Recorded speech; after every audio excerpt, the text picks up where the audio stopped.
Olá, amigos. A minha entrevistada de hoje é filha e neta de desembargadores. Ela também foi desembargadora e, ao se aposentar, ela se tornou advogada de direitos de família. Só que em determinada fase da sua carreira, ela se dedicou ao direito homoafetivo, né? E que se tornou uma das grandes, digamos assim, personalidades em defesa dessa comunidade. Aliás, eu vou até um pouco mais longe disso. Eu digo que foi uma das primeiras pessoas aqui no Brasil a tocar sobre esse tema. A minha entrevistada de hoje é a doutora Maria Berenice, que gentilmente veio aos estúdios aqui da NetGay. Muito obrigado. Eu sei que a senhora chegou aqui no Rio hoje, está indo embora hoje, mas tirou uma horinha para poder conversar com a gente. Não podia abrir mão desse espaço, né? Opa, de conversar contigo. Muito obrigado mesmo pela sua presença. E eu sei também que a senhora é autora de vários livros, né? Inclusive alguns que eu até acho interessante citar aqui, que vocês podem até fazer uma pesquisa e tentar adquirir, porque eu procurei, está esgotado. Em todo caso, quem tiver sorte, tem o livro União Homoafetiva, O que diz a Justiça, Diversidade Sexual e Dignidade Homoafetiva, Conversando sobre Homossexualidade e União Homossexual, o Preconceito e a Justiça. Doutora Maria Berenice, a primeira pergunta que eu acho que é a mais, digamos assim, curiosa. A senhora não é homossexual, e porque normalmente luta quem é homossexual por sua causa.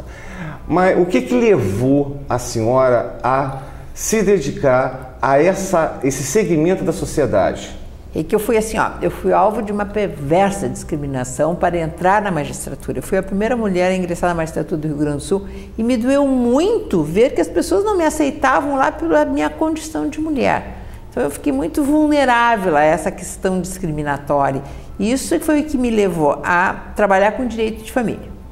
Mas dentro do direito de família havia muita discriminação com relação à mulher, maltratada pela lei, pela justiça, essa busca do seu modelo ideal de pureza, de castidade, enfim, levavam se ela não corresponde a esse papel, perder direito, perder filho, perder nome, perder alimento. Aí eu comecei toda uma luta de resgatar, me tornei uma feminista e tive que me especializar em direito de família, porque é no ramo do direito de família que se enxerga essas discriminações. E chegou um determinado momento, eu disse, bom, mas nisso que eu estou trabalhando não existem as uniões de pessoas do mesmo sexo. Será que elas não existem? E me surpreendi ao ver que os juízes não enxergavam, a justiça não enxergava, de que são uma união, são uma família, são uma entidade familiar.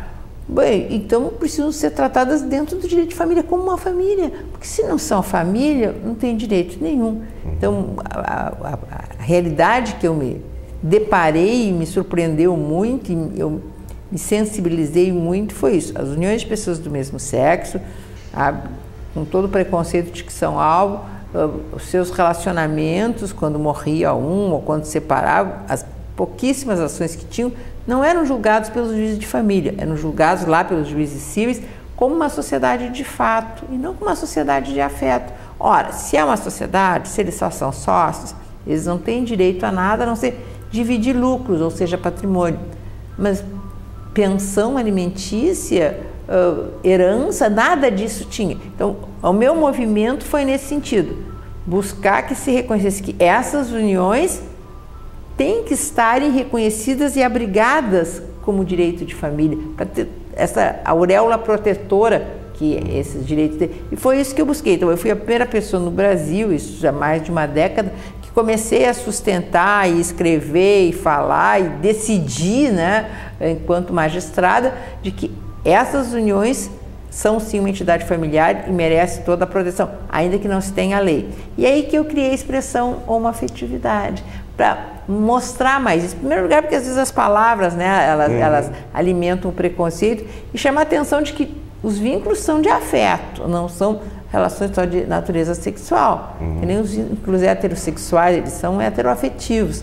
E esta mudança de palavras teve uma aceitação importante, significativa, tanto que nessa decisão, que foi a mais emblemática do Brasil, do Supremo Tribunal Federal, o ano passado, falou 289 vezes na expressão homoafetividade, que já está em dicionário. Então, sabe, foi um nome que colou e já está além do Brasil, né? Em outros países dos Estados Unidos está sendo usado, na Argentina, na França, inclusive.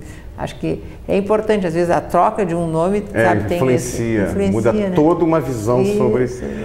Bom, uma década seria o quê? 2002, 2003? 2000.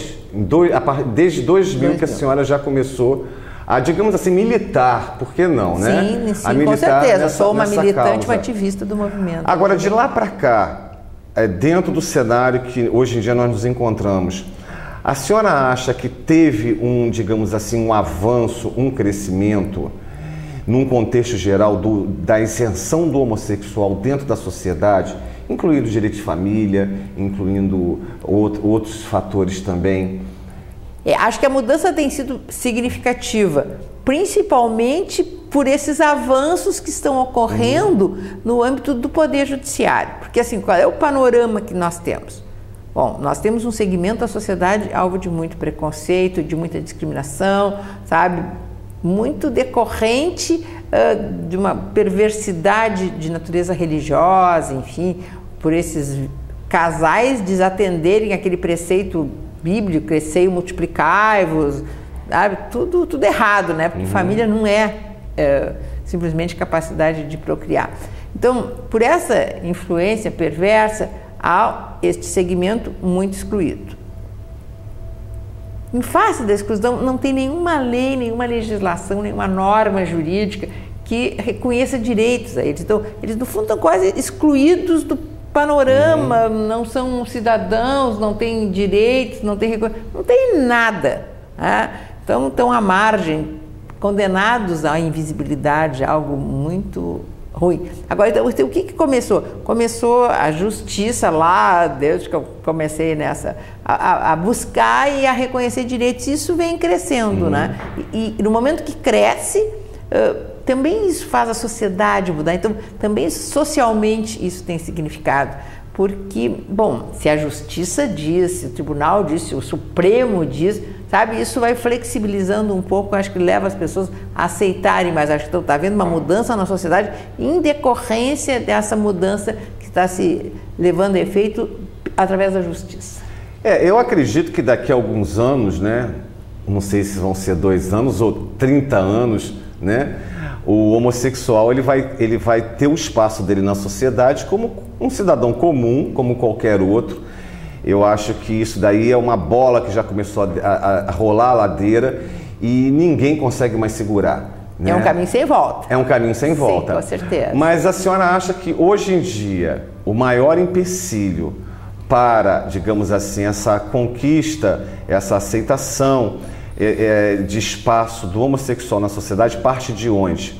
Parte das correntes religiosas, parte de talvez uma burocracia ou até um certo preconceito dentro da área do legislativo. O que hoje em dia, digamos assim, seria o maior empecilho para todo esse trabalho feito não só pela senhora, como por outros militantes também, que cada um dentro da sua esfera tentando conquistar, né? Bom, a origem é de natureza religiosa, sem dúvida nenhuma, foi quem acabou plantando essa ideia, né, tão negativa como uma perversão, uma abominação, e vem com um argumento de ordem bíblica, que seria um argumento de autoridade. Bom, a Bíblia diz, mas a Bíblia diz muita coisa que ninguém aceita, não dá nem para trabalhar no sábado, enfim. Até acho que a Bíblia não diz isso. Então, se usa esse tipo de argumento para se excluir. Isso acaba transbordando para a sociedade, né? Porque o povo repete, ouve e tem essa necessidade de ser aceito, né? De estar inserido dentro de um manto protetor que a religião promete dar, né? Uma vida eterna, enfim. E isso atende interesse. Claro. E essa linguagem... Mas não, mas isso tem que excluir, isso tu não pode aceitar. Com relação aos homossexuais, acontece isso. Então, assim, ó, a origem religiosa, isso se reflete de uma maneira muito significativa na sociedade, e o legislador sai da nossa sociedade. Então, assim, ó, e depois, assim, o legislador Aí é que eu acho que do legislador o fundamento não é de ordem religiosa. Ele usa isso sabe, para assegurar a sua reeleição, para conseguir votos, para conseguir se eleger. Ele vai atrás desse segmento religioso e pega a bandeira, sabe, como se fosse própria, mas no fundo, a única preocupação dele, sabe, nem né, de nenhuma outra ordem, a não ser garantir a sua permanência no poder, ou a sua inserção no poder. E como essa população é minoritária, sabe, ele vai atrás da simpatia do voto, ou heterossexual, o voto homofóbico até, né? Certo. E aí que está, a senhora até me deu gancho para uma outra pergunta, que seria o seguinte: em termos prioritários, digamos, se pudesse escolher, o que seria mais prioritário hoje em dia para a comunidade homossexual? A descriminalização, a criminalização da homofobia, né? Ou a conquista dos direitos homossexuais a nível de pensão, de uma série de fatores aí que envolvem justamente esse contexto familiar. Apesar de serem coisas interligadas, homofobia e conquista de direitos são coisas que estão ligadas. Mas, na sua opinião, o que é mais prioritário hoje em dia? Bom, o mais prioritário é ter uma lei, uma legislação, porque assim, ó, se avançou no âmbito do Poder Judiciário, a Justiça já disse que é uma união, vem assegurando direitos, sabe? Mas isso faz com que as pessoas precisem socorrer do Poder Judiciário, e essas decisões judiciais também não vinculam tantos os juízes, mesmo com essas decisões acabam muitos negando. Então fica um caminho difícil. O que a Justiça não consegue fazer é punir alguém por atos homofóbicos. Então, para isso precisa ter uma lei. Para a concessão do direito, até se consegue, apesar desse calvário que está sendo imposto. Mas daí a ideia, e o projeto é nesse sentido, é onde está se procurando caminhar, é fazer uma legislação que traga tudo, tanto concedendo direitos, assegurando direitos, quanto criminalizando a homofobia. É este que agora o projeto que estou empenhando na minha vida, né, quase um projeto de vida, de se buscar uma legislação. Porque no momento que tiver uma lei, o juiz não vai poder dizer que não é, não vai não dar um direito, não vai deferir uma adoção, não vai impedir um casamento, a concessão de uma pensão, ou decidir sobre a manutenção ou não dos suportes da vida, que seja assegurado ao companheiro que o faça. Então, para isso nós precisamos ter uma lei. E a lei tem também um efeito simbólico importante. Sabe? Olha, é assim porque é lei. Acho que isso também vai levar muito, no momento se tiver uma legislação, a contornar esse preconceito. Pois é, e é aí que nós entramos na sua mais atual investida, né, que é a criação do Estatuto da Diversidade Sexual, né? E eu queria que a senhora contasse um pouquinho o que consta nesse estatuto. Pois é, então assim, ó, o que eu busquei, né? Eu busquei reconhecer os direitos.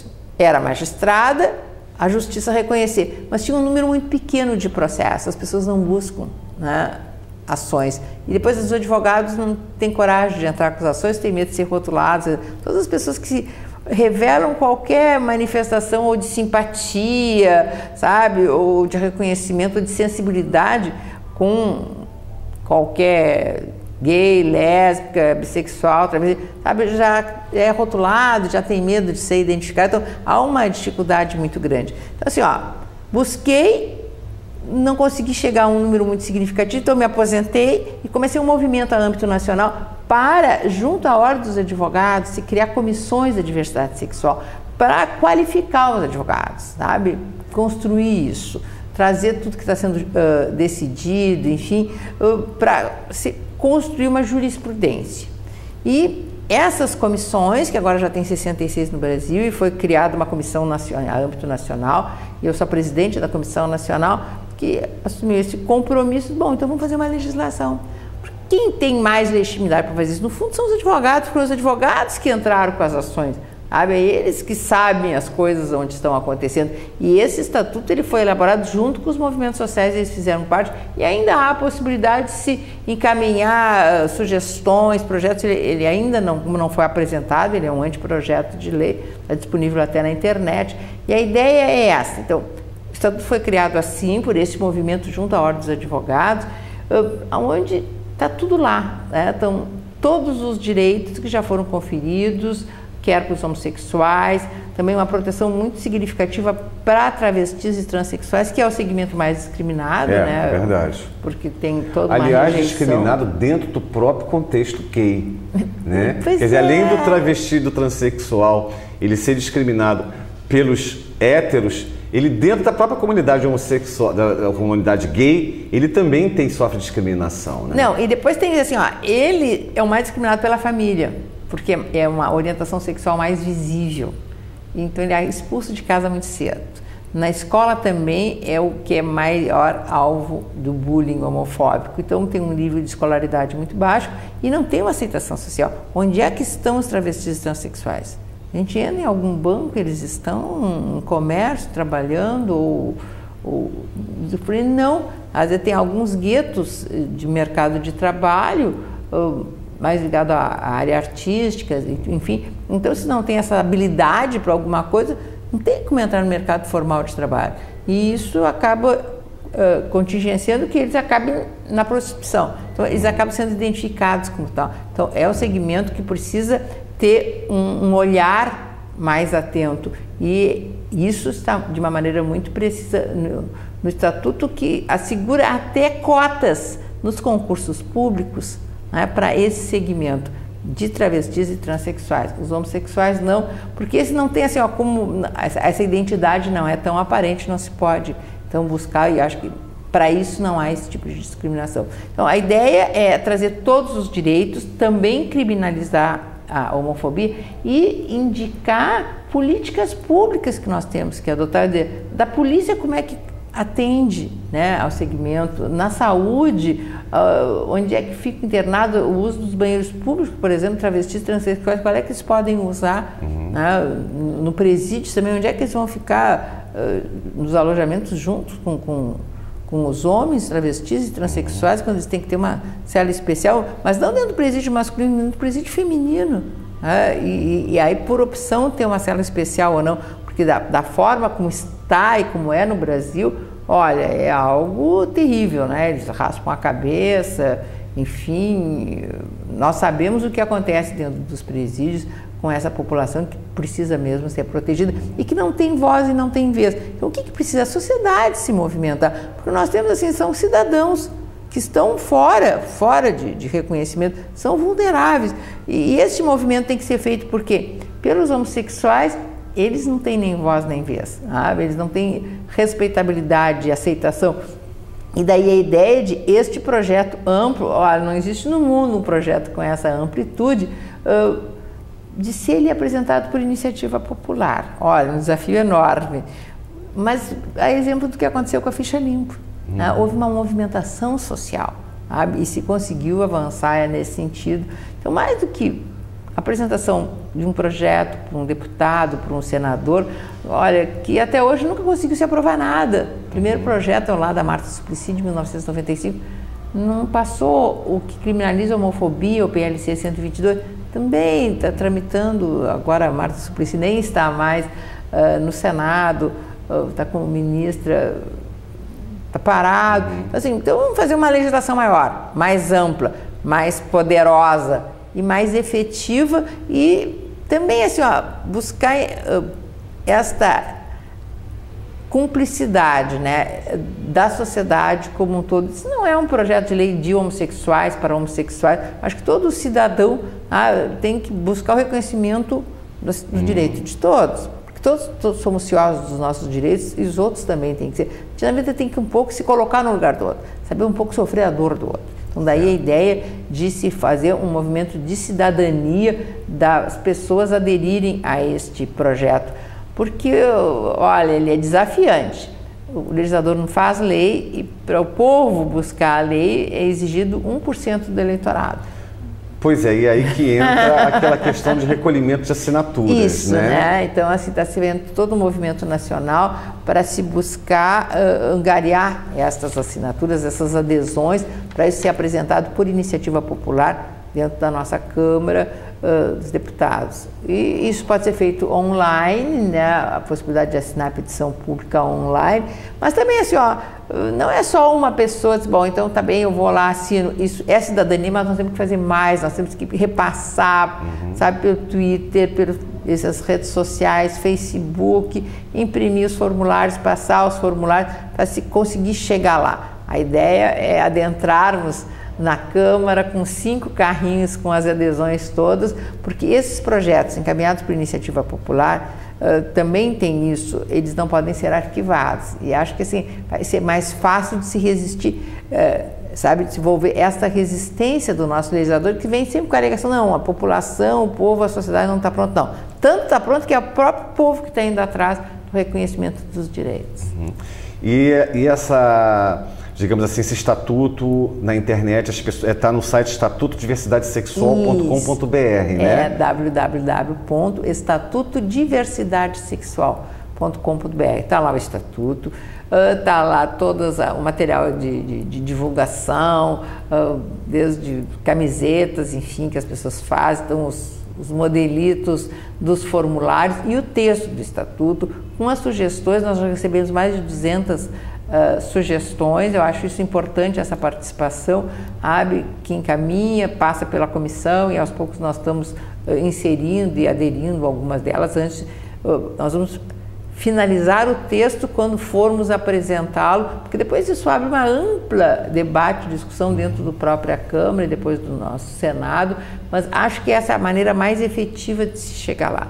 Depois, assim, é o que eu digo, a abolição da escravatura, que buscava atender um segmento, quem conseguiu não foram os negros, porque eles não estavam dentro do poder para conseguir acabar. A igualdade do homem e da mulher, dizer, todos esses avanços que nós mulheres tivemos na sociedade para chegar à plena igualdade, isso também não foi aprovado por mulheres, né? As mulheres não estão nos nossos parlamentos. Então, assim, o que nós precisamos? É um movimento da sociedade, um movimento de cidadania, de nós querermos que todos tenham direito, independentemente de serem iguais, serem diferentes, terem uma orientação sexual, outra orientação sexual. Acho que nós temos que encaminhar nesse sentido. E complementa, esse site tem o seu próprio site, né, que a gente não pode deixar aqui de falar, que é o direitohomoafetivo.com.br, onde você encontra também informações sobre a própria doutora Maria Berenice, né, que eu tenho, sem querer jogar confete, eu falo isso porque são 16 anos de NetGay e desde lá de trás eu já ouvia falar o nome Maria Berenice dentro da área. Eu queria agradecer muito a senhora, eu sei que a senhora está numa correria danada, foi assim, eu achei um ato de muita consideração da senhora para a NetGay ter vindo aqui no estúdio fazer essa entrevista, bater esse papo com a gente. E o que depender da NetGay para poder alavancar e dar uma força nisso daqui, pode contar com a gente. É bem que precisamos mesmo, acho que o movimento de todos, eu é que agradeço o privilégio de ter tido aqui. E acho que todos temos que abraçar essa campanha. Vamos todos ficar mais felizes o dia que tivermos certeza que todos os cidadãos terão o direito de acesso à felicidade. É só isso que está se buscando. Então é isso, gente. Obrigado por você ter estado com a gente. Acesse aqui esses sites, obtenha maiores informações e vamos lá, todos juntos, para a gente poder chegar a um ponto onde seja bom para todos. Um grande abraço. Obrigado.